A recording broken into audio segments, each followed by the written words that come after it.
여러분은 지금 무엇을 믿고 계십니까? 건강하게 오래 살려면 좋은 병원이 있어야 한다고, 비싼 약을 먹어야 한다고, 최신 의료기술이 우리를 지켜줄 것이라고 믿고 계십니까? 저는 105년을 살았습니다. 2번의 전쟁을 겪었고, 굶주림도 알았고, 사랑하는 사람들이 하나둘 세상을 떠나는 것을 지켜봤습니다. 그리고 그 긴 세월 동안 제가 분명하게 깨달은 것이 하나 있습니다. 오래 사는 사람들은 병원을 잘 활용한 사람들이 아니었습니다. 병원에 갈 일을 만들지 않은 사람들이었습니다. 저는 젊은 시절 건강이란 의사가 지켜주는 것이라고 생각했습니다. 아프면 병원에 가고 약을 먹으면 낫는다고 믿었습니다. 그러나 90세가 넘어서야 비로소 보이기 시작했습니다. 100세를 넘긴 노인들 중 평생 병원 신세를 거의 지지 않은 분들이 있었습니다. 그분들의 공통점은 최첨단 의료 혜택을 받은 것이 아니었습니다. 그분들은 그저 조용하고 단순한 습관들을 수십 년 동안 흔들림 없이 지켜왔을 뿐이었습니다. 일본을 보십시오. 세계에서 평균 수명이 가장 긴 나라 중 하나입니다. 일본인의 평균 수명은 84세를 넘습니다. 그런데 그 비결이 단순히 의료기술 때문만은 아닙니다. 오키나와의 100세 노인들, 나가노의 장수 마을 사람들을 연구한 학자들은 하나같이 같은 결론에 도달했습니다. 그들은 특별한 것을 한 것이 아니라 해로운 것을 하지 않은 것입니다. 덜 먹고, 더 걷고, 덜 집착하고, 더 내려놓는 삶. 그것이 전부였습니다. 저는 살면서 돈이 많은 분들이 온갖 보약과 치료에 수천만 원을 쏟아붓는 것을 보았습니다. 그러나 그분들 중 많은 이들이 70대에 세상을 떠났습니다. 반면 제 어린 시절 이웃에 살던 한 할머니는 평생 된장국과 나물 반찬으로 소박하게 드시고 매일 아침 동네를 한 바퀴 돌고 크게 웃지도 크게 울지도 않으며 사셨습니다. 그분은 98세까지 자신의 2발로 걸어 다니셨습니다. 저는 그때 어렸지만 지금은 압니다. 그 할머니가 실천하신 것들이 바로 오늘 제가 여러분께 전해드릴 5가지 습관이었다는 것을, 건강은 사는 것이 아닙니다. 쌓는 것입니다. 매일 아주 조금씩 눈에 보이지 않게 소리 없이, 그리고 그 작은 쌓임이 어느 날 문득 여러분의 몸과 마음을 단단하게 지켜주고 있다는 것을 깨닫게 됩니다. 오늘 제가 나눌 이야기는 비싸지 않습니다. 어렵지도 않습니다. 하지만 진심으로 실천하기는 결코 쉽지 않습니다. 왜냐하면 이것들은 단 한 번의 결심이 아니라 평생의 태도이기 때문입니다. 지금 50대이신 분이 계십니까? 60대이십니까? 아직 늦지 않았습니다. 저는 90세 이후에도 삶이 바뀌는 것을 경험했습니다. 중요한 것은 언제 시작하느냐가 아니라 오늘 하루를 어떻게 사느냐입니다. 자, 이제 함께 시작해 보겠습니다. 여러분, 한 가지 여쭤보겠습니다. 마지막으로 밥상 앞에서 이제 그만 먹어야겠다고 스스로 결정하신 것이 언제입니까? 배가 불러서 멈춘 것이 아니라 배가 부르기 전에 멈추신 것이 언제냐고 묻는 것입니다. 저는 105년을 살면서 사람의 몸을 망가뜨리는 가장 흔한 원인이 무엇인지 보았습니다. 굶주림이 아니었습니다. 과잉이었습니다. 너무 많이 먹고, 너무 많이 마시고, 너무 많이 욕심내고, 너무 많이 걱정하는 것. 인간의 몸과 마음은 부족함보다 넘침에 더 쉽게 무너집니다. 일본인들은 이것을 수백 년 전부터 알고 있었습니다. 그래서 그들에게는 하라 하치부 푹바푼라는 말이 있습니다. 배에 팔만 채우고 숟가락을 내려놓는다는 뜻입니다. 단순한 식사 습관처럼 들리지만 저는 이것이 단순한 식이요법이 아니라 하나의 삶의 철학이라고 생각합니다. 제가 젊었을 때 한국전쟁 직후의 시절을 기억합니다. 그때는 먹을 것이 없어서 굶었습니다. 그러다 나라가 발전하고 먹을 것이 넘치는 시대가 오자 사람들은 반대 방향으로 무너지기 시작했습니다. 너무 많이 먹어서 생기는 병들이 쏟아졌습니다. 당뇨, 고혈압, 심장병, 저는 그것을 보면서 생각했습니다. 인간은 참으로 아이러니한 존재구나. 없을 때는 없어서 병들고 있을 때는 있어서 병든다. 그렇다면 진정한 지혜는 풍요 속에서 스스로 멈추는 능력이 아닐까. 오키나와의 100세 노인들을 연구한 학자들의 자료를 보면 흥미로운 사실이 있습니다. 그들은 평균적으로 현대 일본인보다 약 20% 적게 먹습니다. 그러나 영양 결핍이 아닙니다. 오히려 혈관이 더 맑고 염증 수치가 낮으며 세포 노화 속도가 느립니다. 소식서실이 단순히 살을 빼는 것이 아니라 몸 안의 시간을 늦추는 것입니다. 덜 먹는다는 것은 위장을 쉬게 하는 것이고 위장이 쉰다는 것은 몸 전체가 회복할 여유를 갖는다는 뜻입니다. 그러나 저는 여러분께 단순히 적게 드시라고 말씀드리는 것이 아닙니다. 하라하치부의 진짜 가르침은 이것입니다. 멈출 줄 아는 사람이 오래 산다는 것. 음식 앞에서 멈출 수 있는 사람은 욕심 앞에서도 멈출 수 있고 분노 앞에서도 멈출 수 있고 불필요한 말 앞에서도 멈출 수 있습니다.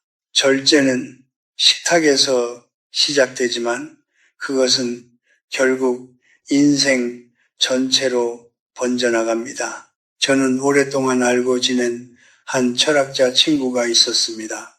그는 평생 소식을 실천했고 80대 중반까지 강단에 섰습니다. 어느 날 제가 물었습니다. 어떻게 그리 정정하십니까? 그는 웃으며 말했습니다.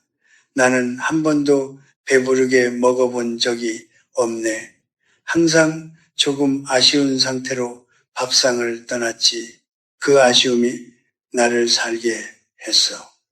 저는 그 말을 듣고 오랫동안 생각했습니다. 아쉬움이 사람을 살게 한다.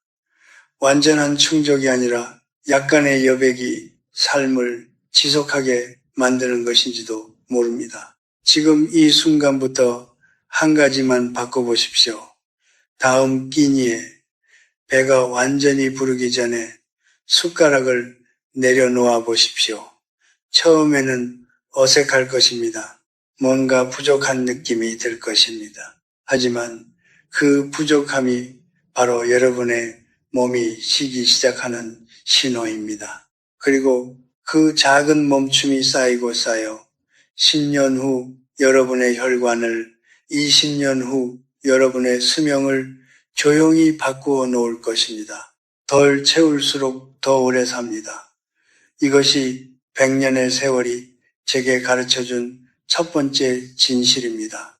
여러분, 오늘 아침 눈을 떴을 때 가장 먼저 든 생각이 무엇이었습니까? 오늘 해야 할 일이 떠올랐습니까? 아니면 그냥 또 하루가 시작되었다는 무거운 감각만 있었습니까? 저는 이 질문이 단순한 아침 인사가 아니라고 생각합니다.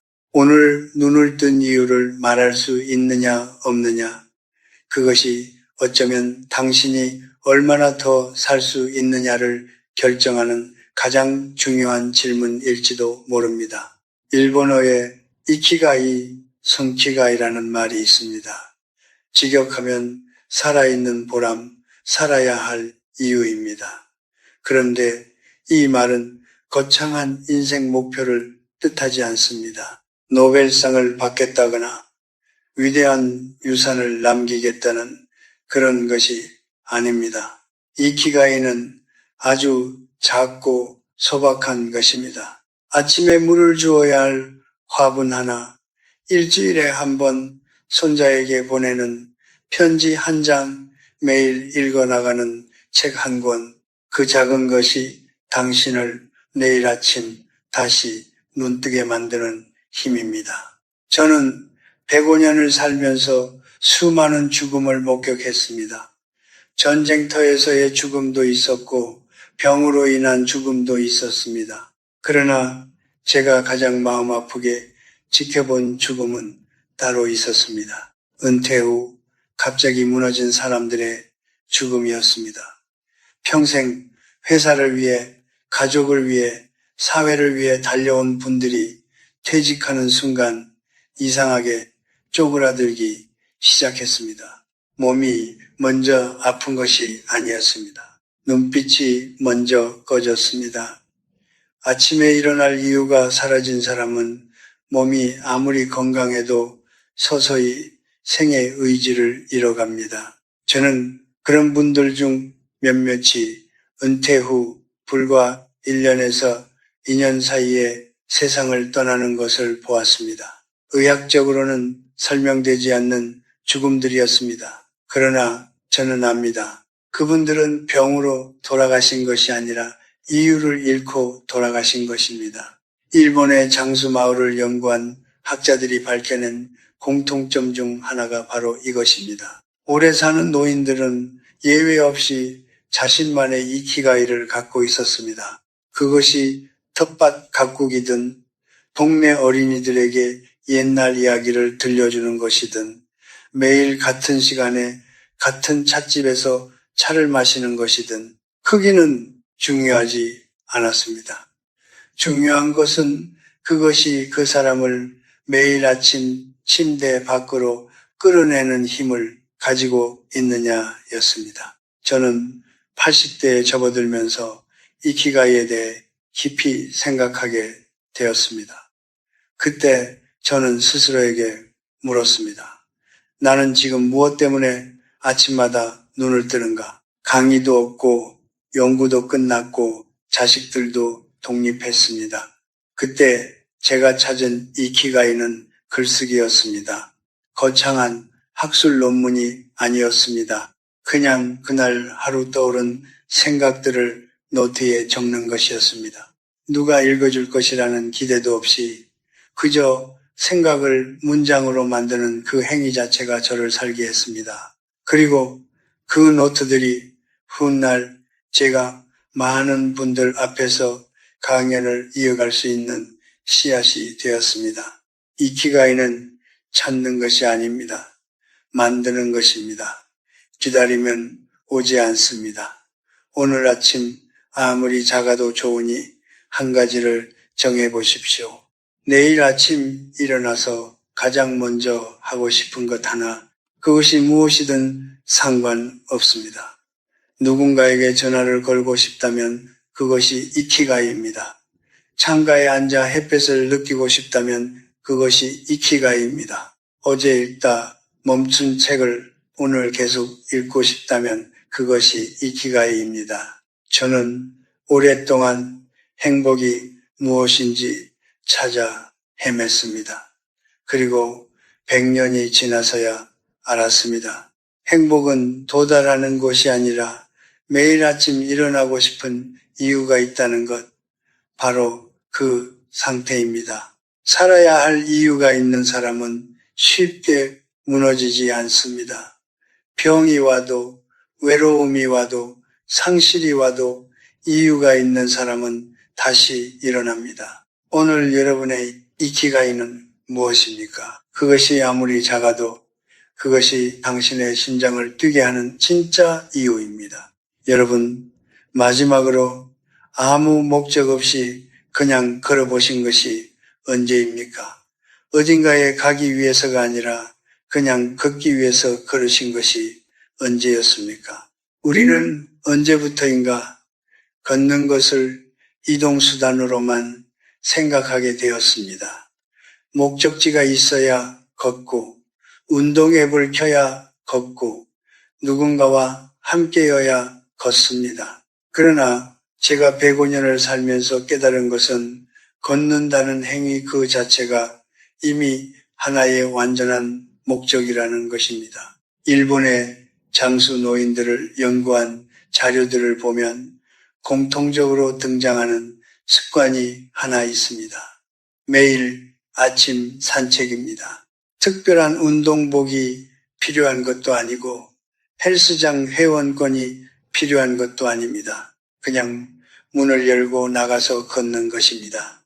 나가노 현해장수 마을에서는 80대, 90대 노인들이 매일 아침 같은 시간에 같은 길을 걷는 것이 하나의 문화처럼 자리 잡고 있다고 합니다. 그것이 그들의 의식이고 그들의 기도이며 그들의 하루를 여는 열쇠입니다. 저는 한국 전쟁이 끝난 후 서울이 다시 세워지는 과정을 걸으며 지켜봤습니다. 폐허 위에 집이 들어서고 길이 생기고 시장이 열리는 것을 두 발로 걸으며 목격했습니다. 그 시절 저에게 걷는 것은 생존이었습니다. 버스도 없고 돈도 없었으니까요.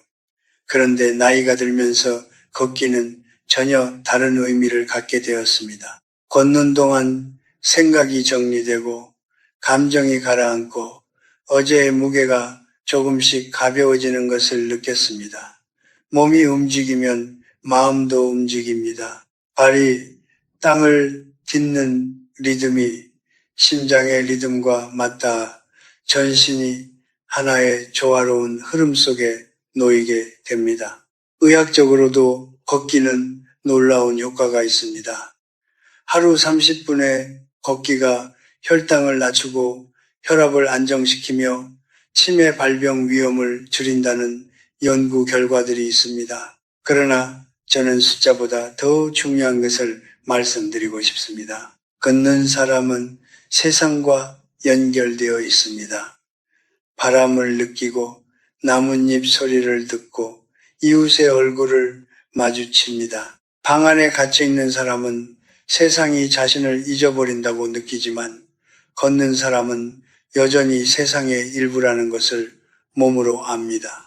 제 오랜 지인 중에 의사가 한 분 계셨습니다. 그분은 평생 환자들에게 온갖 약을 처방하며 살아오셨는데 정작 본인이 70대에 심각한 건강 위기를 맞으셨습니다. 그때 그분이 선택한 것은 더 좋은 약이 아니었습니다. 매일 아침 1시간씩 걷는 것이었습니다. 처음에는 10분도 버티기 힘드셨다고 합니다. 그러나 한 달이 지나고 두 달이 지나면서 몸이 달라지기 시작했습니다. 1년 후 그분은 제게 이렇게 말씀하셨습니다. 내가 평생 수많은 처방전을 썼지만 걷기만큼 강력한 약은 없었네. 저는 그 말을 듣고 속으로 고개를 끄덕였습니다. 100년을 살아온 제 경험이 그 말을 증명하고 있었으니까요. 걷기가 특별히 어려운 이유는 없습니다. 그러나 많은 분들이 걷지 않습니다. 무릎이 아프다고, 날씨가 좋지 않다고, 시간이 없다고 하십니다. 저는 그 말을 이해합니다. 하지만 솔직하게 말씀드리겠습니다. 무릎이 아픈 것은 걷지 않아서 더 아파진 경우가 많습니다. 날씨는 언제나 완벽하지 않습니다. 시간은 만드는 것이지 생기는 것이 아닙니다. 저는 90세가 넘어서도 지팡이를 짚고 걸었습니다. 빠르지 않아도 됩니다. 멀리 가지 않아도 됩니다. 그냥 나가서 걸으면 됩니다. 걷는다는 것은 단순한 운동이 아닙니다. 그것은 오늘 하루를 살아내겠다는 선언입니다. 두 발이 땅을 딛는 순간 당신은 여전히 이 세상에 속해 있다는 것을 온몸으로 확인하는 것입니다. 저는 오늘도 걷습니다. 느리지만 멈추지 않고 그것으로 충분합니다. 당신의 두 발이 당신을 살리고 있습니다. 내일 아침 신발을 신으십시오. 여러분, 살면서 가장 깊은 상처를 준 사람이 누구였습니까? 낯선 사람이었습니까? 아니면 가장 가까운 사람이었습니까? 저는 105년을 살면서 수없이 많은 관계를 맺었고 수없이 많은 이별을 경험했습니다. 그리고 오랜 시간이 지난 후에야 분명하게 알게 되었습니다. 인간이 가장 크게 다치는 것은 적에게서가 아니라 사랑한다고 믿었던 사람에게서라는 것을 철학자 쇼펜하우어는 고슴도치의 딜레마에 대해 이야기했습니다. 추운 겨울날 고슴도치들은 서로의 체온을 나누기 위해 모여듭니다. 그러나 너무 가까이 다가가면 서로의 가시에 찔립니다. 그렇다고 너무 멀리 떨어지면 추위에 얼어붙습니다. 결국 고슴도치들은 오랜 시행착오 끝에 적당한 거리를 찾아냅니다. 서로의 온기는 느낄 수 있지만 가시에는 찔리지 않는 거리. 저는 이것이 인간 관계의 가장 정확한 비유라고 생각합니다. 특히 나이가 들수록 이 거리를 지키는 것이 얼마나 중요한지 절실하게 느낍니다. 저는 젊은 시절에 관계에 대해 큰 오해를 하고 있었습니다. 가까울수록 좋은 것이라고 믿었습니다. 자식과도 친구와도 제자와도 경계 없이 가까워지려 했습니다. 그러나 그렇게 경계 없이 가까워진 관계들은 하나같이 언젠가 균열이 생겼습니다. 너무 많은 것을 알면 실망하게 되고 너무 많이 기대하면 상처받게 됩니다. 그것은 상대방이 나쁜 사람이기 때문이 아니었습니다. 인간은 본래 자신의 공간이 필요한 존재이기 때문입니다. 그 공간을 침범하면 아무리 사랑하는 사이라도 갈등이 생깁니다. 일본의 노인들이 오랫동안 인간관계를 유지할 수 있는 비결 중 하나가 바로 이 절제된 거리감입니다. 그들은 이웃과 친하지만 지나치게 간섭하지 않습니다. 자식과 연락하지만 자식의 삶에 깊이 개입하지 않습니다. 친구와 만나지만 서로의 약점을 캐묻지 않습니다. 그 절제가 관계를 오래가게 만듭니다. 가깝지도 멀지도 않은 그 자리, 온기는 느끼되 가시에는 찔리지 않는 그 거리, 그것이 노년의 관계를 지키는 가장 현명한 방법입니다. 제가 70대 후반에 알고 지내던 한 분이 있었습니다. 그분은 평생 자식들을 위해 모든 것을 헌신하셨습니다. 재산도 나눠주고 시간도 바치고 노후 자금까지 털어 자식들 사업을 도우셨습니다. 그런데 얼마 지나지 않아 자식들은 그분을 점점 멀리하기 시작했습니다. 더 드릴 것이 없어지자 연락이 줄었고 명절에도 얼굴을 보기 어려워졌습니다. 그분은 제게 눈물을 흘리며 말씀하셨습니다. 내가 너무 많이 줬나 봐요. 그러니까 고마움도 모르는 것 같아요. 저는 그때 마음이 많이 아팠습니다. 그러나 동시에 분명하게 알고 있었습니다. 문제는 자식들이 아니었습니다. 경계가 없었던 것이 문제였습니다. 모든 것을 내어주는 관계는 결국 한쪽이 소진되고 다른 쪽은 무감각해집니다. 나이가 들수록 우리는 외로움을 두려워합니다. 그래서 더 매달리고 더 연락하고 더 베풀려 합니다. 그러나 저는 감히 말씀드립니다. 매달림은 관계를 구하지 못합니다. 오히려 관계를 질식시킵니다. 진정한 연결은 적당한 거리 위에서 피어납니다. 숨 쉴 공간이 있어야 꽃이 자라듯 관계에도 여백이 있어야 오래 지속됩니다. 외로움은 해결해야 할 문제가 아닙니다.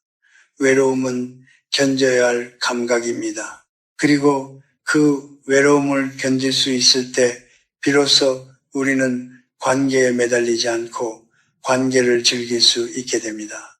홀로 있어도 흔들리지 않는 사람만이 함께 있을 때 진정으로 따뜻할 수 있습니다. 미소는 지으십시오.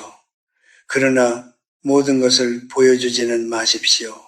관심은 가지십시오. 그러나 모든 것에 개입하지는 마십시오. 베푸십시오. 그러나 당신 자신을 잃어버릴 만큼 주지는 마십시오. 고슴도치처럼 온기는 나누되 가시는 지키십시오. 그 거리가 당신을 보호하고 당신의 관계를 오래 살아있게 만들 것입니다. 여러분, 지금 이 순간 마음속에 내려놓지 못한 것이 있습니까?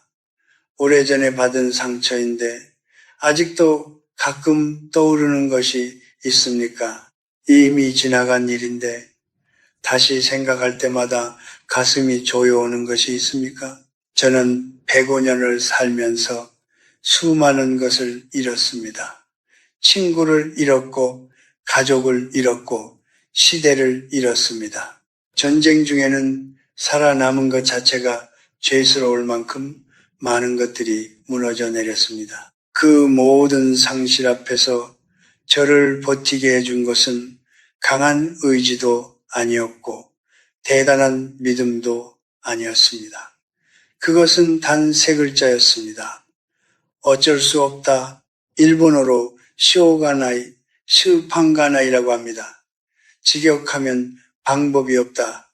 어찌할 도리가 없다는 뜻입니다. 처음 이 말을 들었을 때 저는 이것이 체념이라고 생각했습니다. 포기하는 사람들의 말이라고 여겼습니다.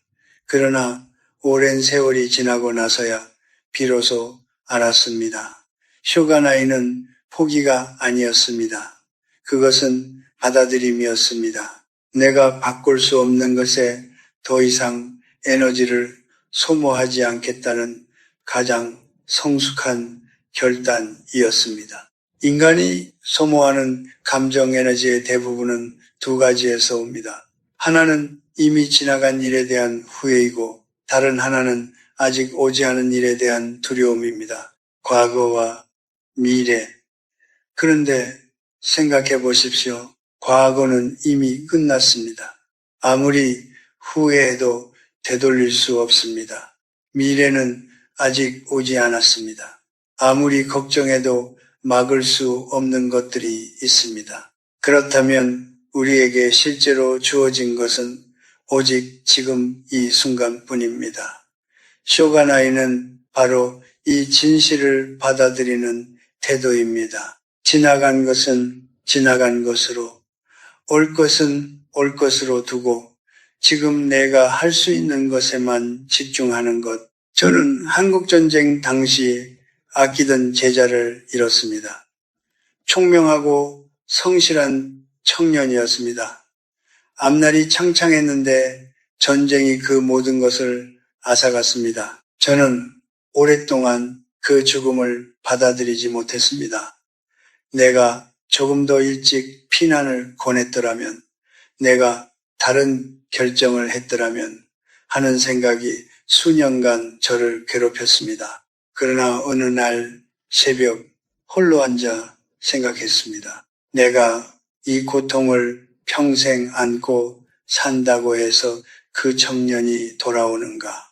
내 후회가 그의 죽음을 의미 있게 만드는가? 아니었습니다. 오히려 제가 무너지면 그 청년이 살고자 했던 세상에 제가 아무것도 보탤 수 없게 됩니다. 그날 저는 조용히 결심했습니다. 어쩔 수 없었던 일은 어쩔 수 없었던 것으로 받아들이자. 그리고 지금 내가 할 수 있는 것을 하자. 받아들임은 나약함이 아닙니다. 받아들임은 가장 강한 형태의 용기입니다. 싸울 수 없는 것과 싸우지 않는 것, 바꿀 수 없는 것을 바꾸려 들지 않는 것, 그것은 포기가 아니라 지혜입니다. 물은 바위와 싸우지 않습니다. 그냥 돌아 흐릅니다. 그러나 결국 물이 바위를 깎습니다. 부드러운 수용이 단단한 저항보다 더 강력할 때가 있습니다. 나이가 들면 들수록 우리는 더 많은 것을 내려놓아야 합니다. 젊었을 때는 모든 것을 쥐고 싶어 했지만 100년을 살고 나니 보입니다. 손에 쥔 것들이 많을수록 걸음이 무거워집니다. 가볍게 걷기 위해서는 내려놓는 법을 배워야 합니다. 자식에 대한 기대, 남들의 시선에 대한 집착, 젊었을 때의 모습에 대한 미련, 이것들을 내려놓는 것이 패배가 아니라 해방입니다. 일본의 100세 노인들이 공통적으로 가진 표정이 있습니다. 억지로 웃는 표정이 아닙니다.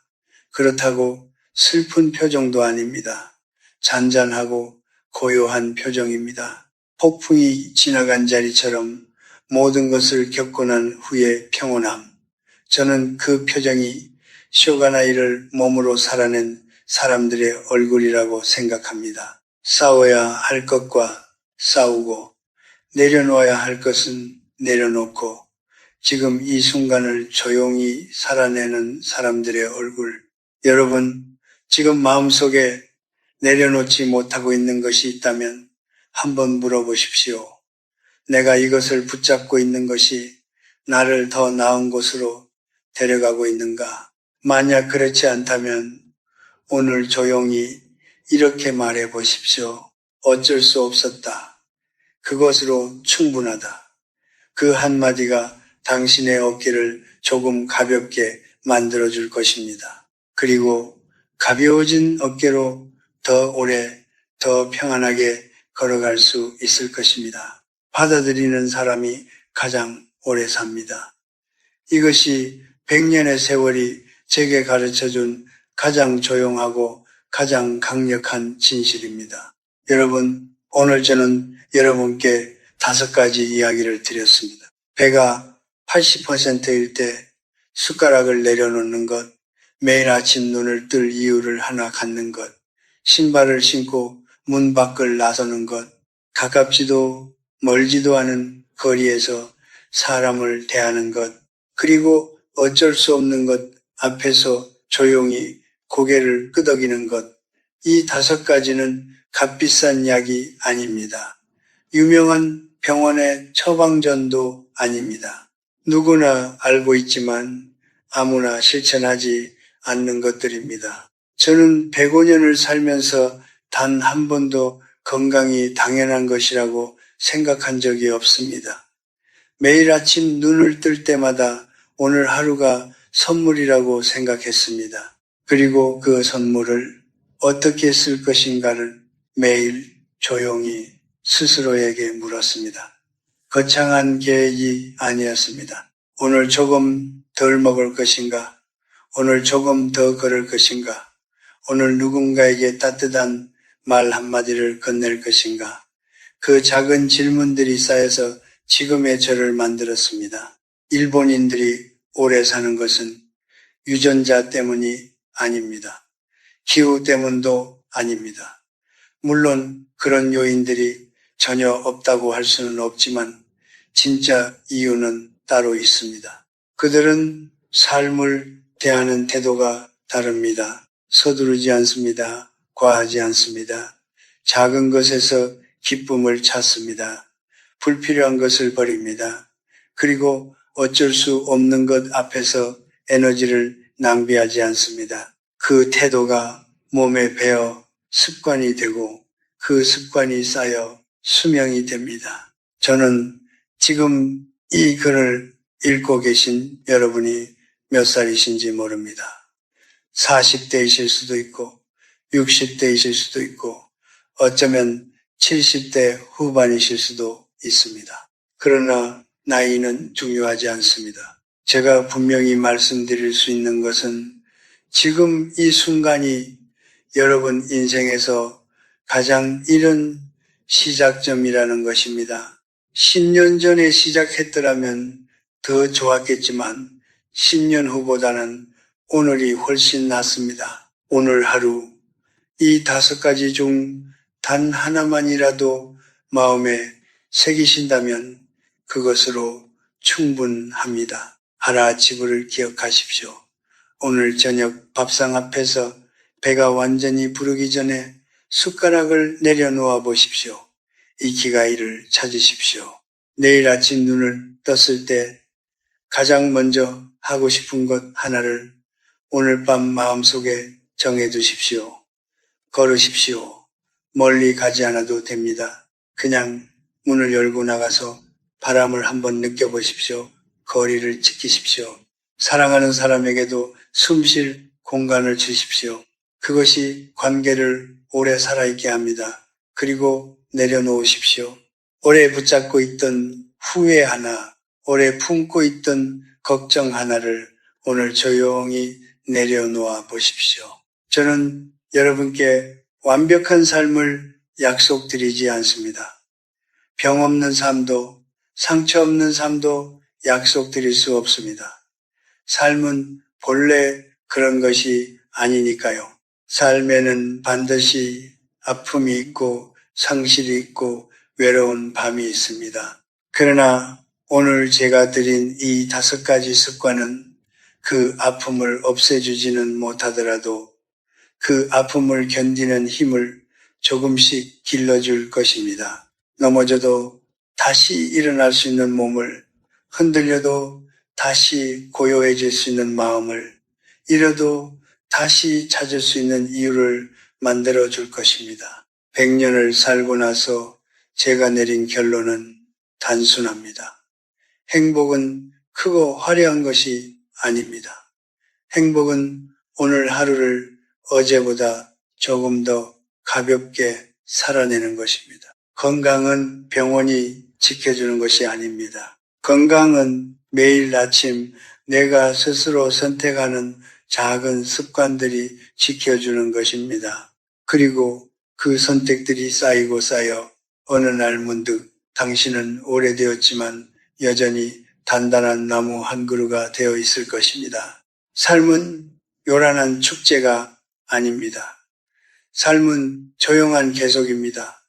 오늘도 내일도 그리고 그 다음 날도 천천히 그러나 멈추지 않고 여러분의 남은 계절이 고요하고 따뜻하기를 바랍니다. 오래도록 건강하십시오.